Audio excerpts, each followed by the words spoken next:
True Detective Season 1. When I first heard about this show, I was immediately on board. Matthew McConaughey and Woody Harrelson as a buddy cop drama just seemed absolutely perfect. Matthew McConaughey is absolutely killing it right now, so of course this seemed like a dream TV show that I always wanted to watch.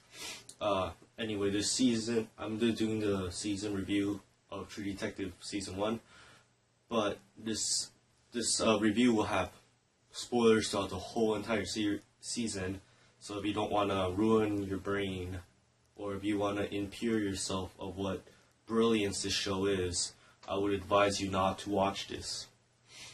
But if you want to watch anyway, feel free to do so. Matthew McConaughey is absolutely amazing as anything from the South America. He would do any role perfect.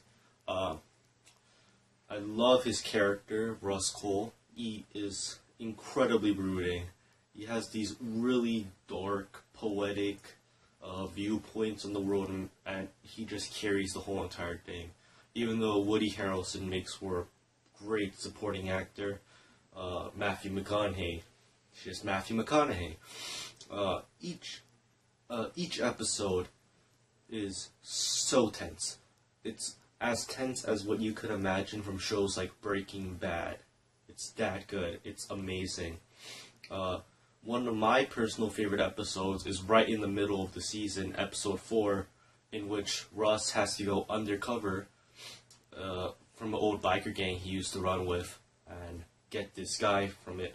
But what my favorite part about the episode was the very end. You've probably seen it by now if you know you probably know what I mean by now if you've seen the show, where the likes of Alfonso Cuarón would feel proud of the director of the TV show when they had this one long shot through a whole entire neighborhood, and it just blew me away when I first saw it. I thought I would never see the likes of this on a television show for anywhere in a television show, AMC, HBO, FX. Another episode I loved was when the duo, episode 6, Marty and Cole fell apart, and it was the episode where Michelle Monaghan, I think that's right, really had a chance to shine. Everything before and after that just seemed like she seemed kind of just a regular supporting actress. She isn't that big, but that was her moment to shine at that episode. It was amazing, and the fight that happened. The show has a ton of symbolism at the very end of episode 6, where they had the fight, and it jumps back to 10 years. I don't know how long actually. 10 years later, and Russ Cole is still broken, as it is a symbolism of how their relationship never fixed itself.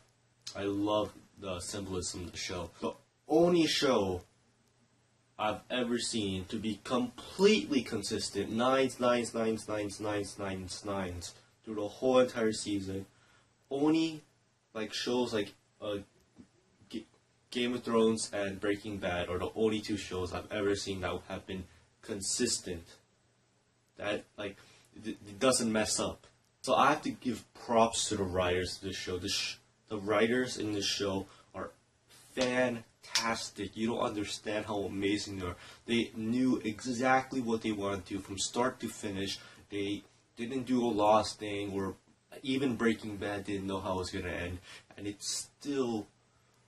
and because they knew how to do it, they can do a completely tight story, no filler at all, just hit it right on the mark. Which leads me to the ending of the show, which I thought was perfect. It was exactly how I wanted it to end.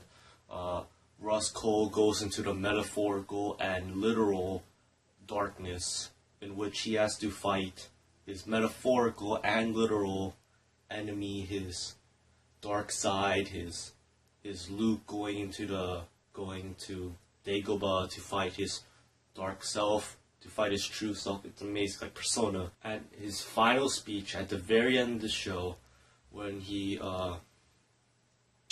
finally feels again after decades of just living in a cold, dark abyss, of just hating himself, just hating the world, and when he finally gets to move through that, get past that, and finally move on with his final speech, with his crying and his breakdown, it was amazing. I say amazing a lot. That's because it's true. I give True Detective a 9.5 out of 10.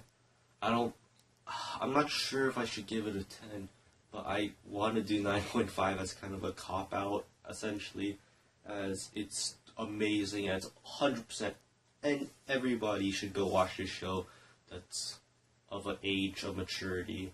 It's, I don't know if I should give it a 10, but it's, for some people, if they say it's a 10, I would be completely with them. But now, next season is going to have new people, I don't know if it's a new setting, but new people, a new duo, and as long as it's just partially as good as what this first season was, I'd be happy. Now, I could do the formulaic and kind of cliche thing with most of these reviews and ask the audience what they want for the next duo, and I guess I should do that, but I'm not going to ask you to do so. It doesn't matter, really, what your opinions are, because it's not really going to help determine what they're going to choose anyway. They probably already know. But if you feel so inclined to tell us, then feel free to do so in the comments section below. My name is Paul Bay. This is FilmOnIt. Thank you for watching, and peace out.